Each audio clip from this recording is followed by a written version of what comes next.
Bonjour, bonjour, chers amis. C'est un très grand plaisir pour moi d'être là à cette première journée de l'Association des jeunes cardiologues d'Afrique, que je remercie, que je félicite et que j'encourage pour cette belle initiative et que j'assure aussi de mon soutien pour toutes les activités que vous aurez à mener. C'est un grand plaisir pour nous d'accompagner nos jeunes frères cardiologues. C'est également un très grand plaisir pour moi d'être là avec vous ce matin et surtout de pouvoir co-modérer cette session en compagnie de mon amie Liliane. Donc, je vous en remercie vivement. J'ai donc la charge de vous parler ce matin de l'épidémiologie de l'hypertension artérielle en Afrique. Euh, une large question, une question de, d'actualité, puisque l'hypertension artérielle n'est que la face visible de l'iceberg en réalité. C'est le tueur de l'ombre qui ne devrait pas cacher tout ce qu'il y a comme problème en dessous, qui ne devrait pas cacher tout ce qu'il y a comme autre facteur en dessous qui est source de morbimortalité qui nous pose problème. Donc, pensons-y. Et nous allons passer en revue tout cela durant notre entretien de ce matin.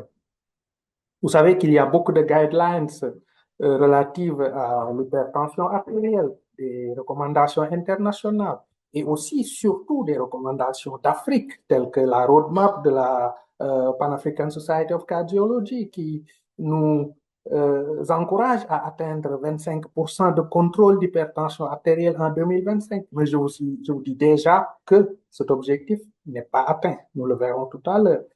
Plus proche de nous, il y a l'Association des sociétés de cardiologie d'Afrique de l'Ouest et du Centre, l'ASCAO, qui regroupe toutes nos sociétés savantes et qui est en train de travailler à des directives sous-régionales comme recommandation de prise en charge de l'HTA en Afrique subsaharienne.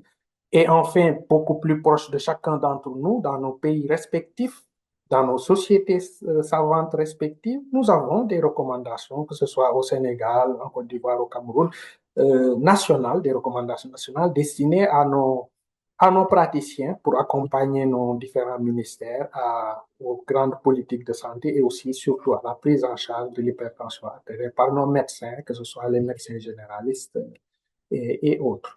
Ce qui fait que donc, il y a des données précises pour chacun de nos pays. Plus récemment basées sur ce Global Report on Hypertension qui est émis par l'Organisation mondiale de la santé il y a quelques mois de cela, durant cette année 2023. Donc, nous avons des données pour chacun de nos pays. Et la couleur générale de ces données, c'est que la prévalence est très élevée. Le niveau de prise en charge pose problème puisque beaucoup de nos patients ne savent même pas qu'ils sont hypertendus. Beaucoup d'entre eux ne sont pas bien contrôlés et beaucoup d'entre eux, une très grande partie, ne sont pas bien contrôlés parce qu'il n'y a qu'une faible minorité de nos patients hypertendus qui sont bien contrôlés, autour de 10%. Ceci pose problème dans tous nos pays, particulièrement au Sénégal, qui m'intéresse particulièrement, puisque au Sénégal, 41% de notre population adulte est hypertendue, entre 30 et 79 ans. 41% de nos populations est hypertendue. Mais il n'y a que 10% d'entre eux qui sont bien contrôlés. Ceci pose problème. Et ceci aussi pose problème parce que 20% des décès sont liés aux maladies cardiovasculaires. Et parmi ces maladies cardiovasculaires, 62% de ces décès prématurés relèvent de l'hypertension artérielle. Donc, clairement, l'HTA est un véritable problème de santé publique responsable d'une grande morbidité, d'une grande mortalité. C'est le cas du Sénégal, c'est le cas du Cameroun qui nous accueille ce matin, puisque au Cameroun, 37% de la population adulte de 30 à 79 ans est hypertendue. Et seulement 9% sont bien contrôlés. Ceci donc explique bien pourquoi 24% de mortalité relèvent des maladies cardiovasculaires et parmi ces maladies cardiovasculaires, 60% de ces morts prématurées relèvent de l'hypertension artérielle. Donc, l'HTA, véritable problème de santé publique également au Cameroun, au même titre qu'au Sénégal. C'est le même cas au Bénin. 31% d'hypertendus, seulement 9% de contrôlés. Pareil pour le Botswana, on retrouve dans tous nos pays les mêmes chiffres. Le Burkina Faso, 31% d'hypertendus et seulement 9% de contrôlés, ce qui fait que 24% des décès sont d'origine cardiovasculaire et plus de 53% de ces décès relèvent de mortalité cardiovasculaire. Cabo Verde, on retrouve les mêmes chiffres. En République centrafricaine, c'est pareil. Au Tchad, c'est pareil. Au Congo, on retrouve les mêmes données. En Côte d'Ivoire, c'est la même chose. 37% de patients hypertendus et seulement 11% de femmes sont contrôlées, 8% d'hommes sont contrôlés et de façon générale, seulement 9% de ces patients hypertendus sont bien contrôlés, ce qui pose problème en Côte d'Ivoire. Pareil pour la RDC, c'est la même chose qu'on retrouve au Gabon, le même constat en Gambie, ce même constat au Ghana, qui est également retrouvé en Guinée, en Guinée-Bissau, c'est pareil. Dans tous les autres pays de la sous-région, nous retrouvons le même constat, qu'il s'agisse du Kenya, qu'il s'agisse du Mali, qu'il s'agisse de la Mauritanie, qu'il s'agisse du Maroc, qu'il s'agisse de tous nos pays, la Tunisie en Afrique du Nord, le Niger, le Nigeria, la Sierra Leone en Afrique du Sud.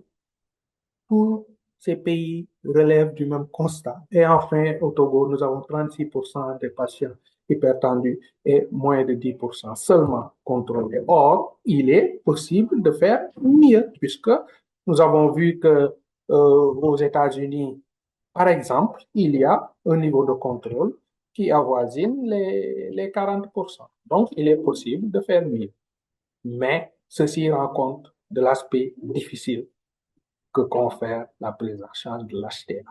Aspect difficile, puisqu'en réalité, comme vous le voyez ici, la majorité des patients hypertendus en rouge ici ne savent même pas qu'ils sont hypertendus.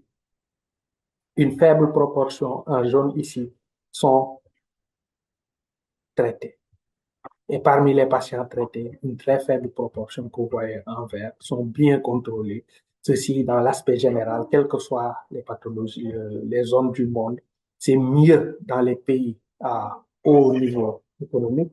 C'est encore moins bien fait dans nos pays d'Afrique subsaharienne, notamment où le niveau de mauvais diagnostic est encore très, très fréquent. Donc, la pathologie est difficile, certes, mais il y a beaucoup de choses à faire, beaucoup de choses à corriger. Je le rappelle donc, en Afrique subsaharienne, 30% de prévalence environ et moins de 10% de contrôle de nos patients hypertendus.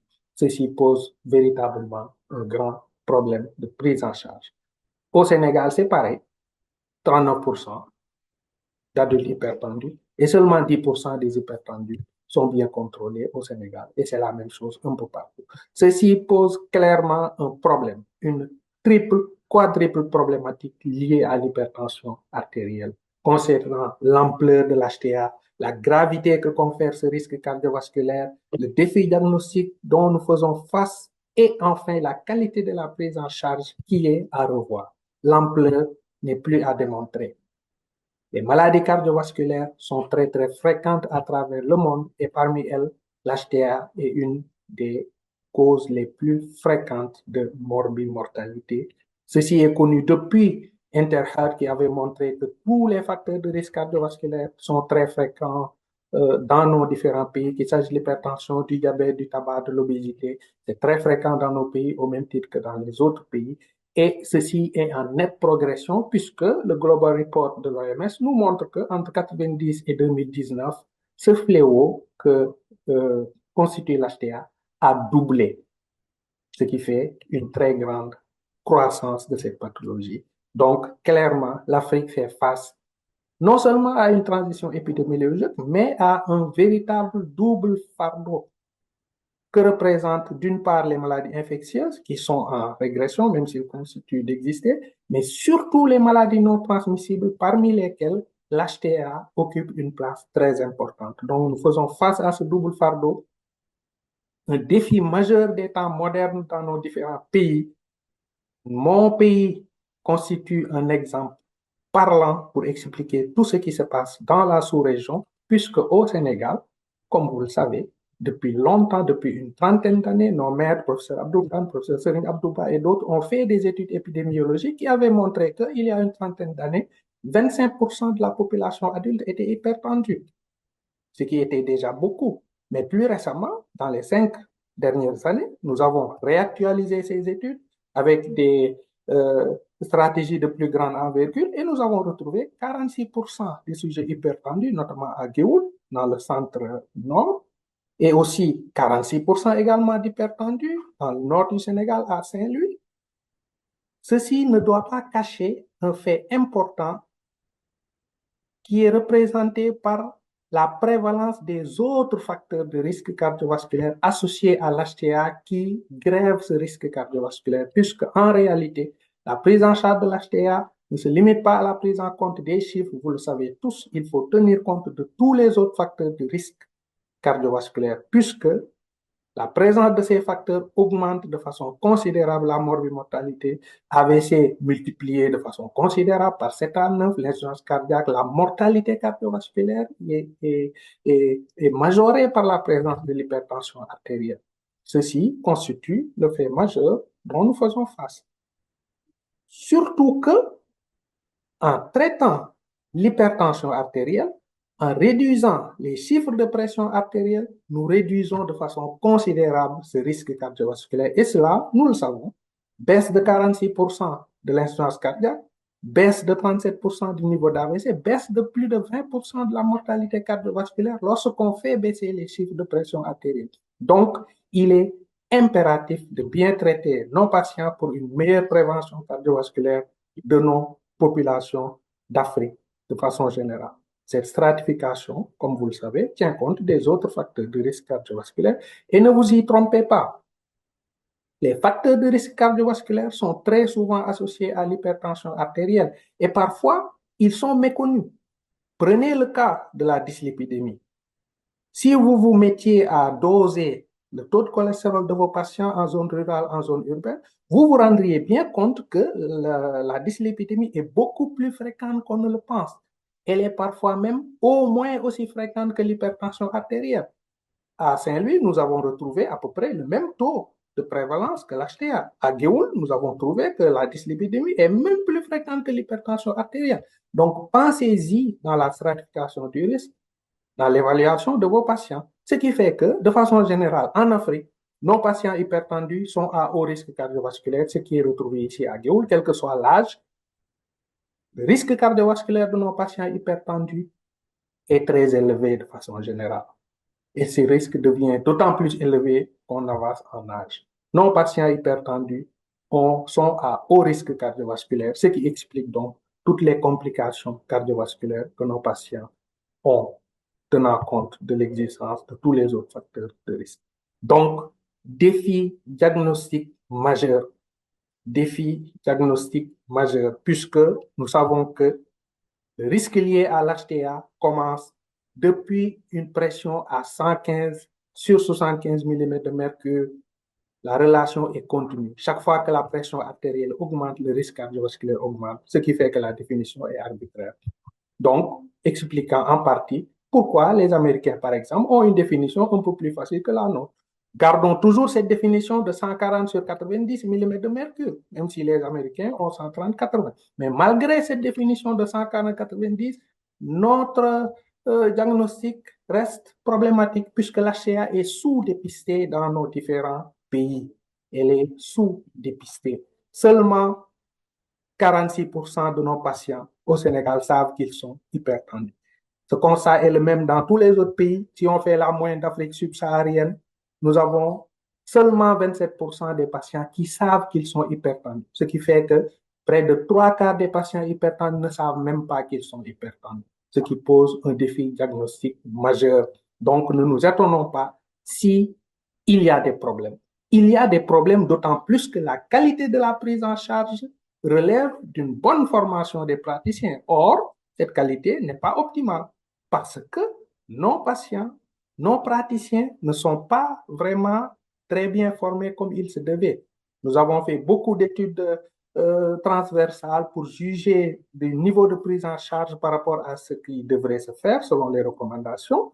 Nous avons trouvé que nos praticiens n'ont pas le matériel qu'il faut, les brassards ne sont pas adaptés, la méthode technique n'est pas la bonne, nos praticiens ne sont pas très bien formés, il y a un défaut d'information, il y a un défaut de formation, il y a une insuffisance de la formation de nos praticiens, puisque nous avons vu que dans les 5 ans, une faible minorité de nos patients sont bien formés durant cette période, d'autant que l'HTA, ça bouge beaucoup.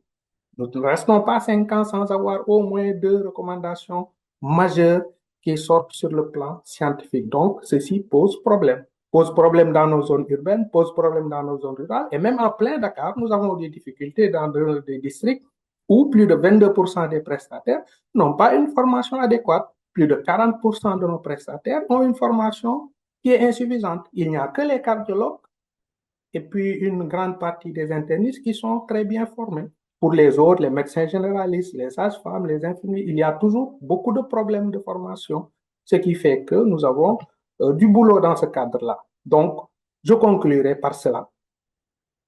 Pour poser cette grande problématique et émettre les recommandations pour aller de l'avant. Le constat est le même et il se fait à plusieurs niveaux. L'HTA est très fréquente en Afrique.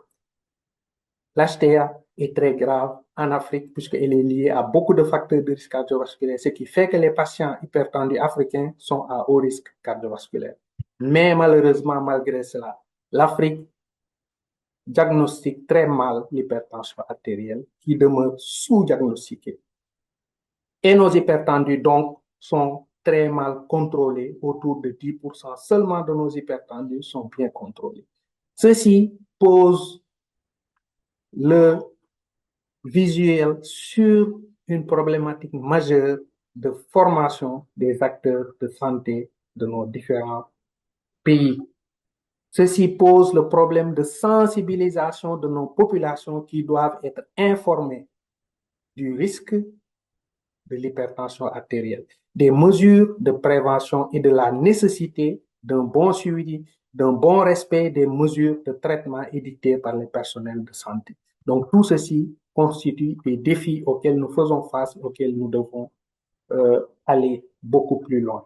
D'autant que, étant scientifique, nous devons nous baser sur des recommandations, certes inspirées des recommandations internationales, mais nous devons émettre encore plus des recommandations, des guidelines basées sur nos réalités africaines. Des recommandations beaucoup plus souples, beaucoup plus flexibles, beaucoup plus compréhensibles par nos médecins généralistes, par nos infirmiers, par nos sages-femmes, par nos acteurs communautaires, puisque c'est toutes ces catégories de praticiens de santé qui doivent être en première ligne dans la prise en charge de l'hypertension artérielle. Ces mesures doivent être peu coûteuses tenant compte de nos réalités socio-économiques. Elles doivent être facilement applicable. Et en faisant cela, nous aurons réellement fait le job pour aller de l'avant et encourager tous nos différents pays à poursuivre sur cette lancée, notamment au niveau de la Société de cardiologie du Sénégal. Nous faisons beaucoup de sensibilisation dans les différents districts pour former les médecins, pour former les infirmiers, les acteurs communautaires, pour sensibiliser les populations à la réalité de l'hypertension, les mesures de prévention, le respect des mesures de traitement édictées par les praticiens et surtout, sensibiliser nos décideurs du ministère de la Santé, des différents ministères qui s'occupent de ces volets pour une meilleure stratégie de prise en charge de ces maladies cardiovasculaires, de l'hypertension artérielle en particulier. Et en faisant cela, nous aurons amélioré la prise en charge de nos pratiques, de nos hypertendus pour avoir un meilleur niveau. Je vous remercie pour votre attention et vous souhaite une très bonne séance, un très bon congrès, une très bonne journée scientifique et encore tous mes encouragements à l'association des jeunes cardiologues.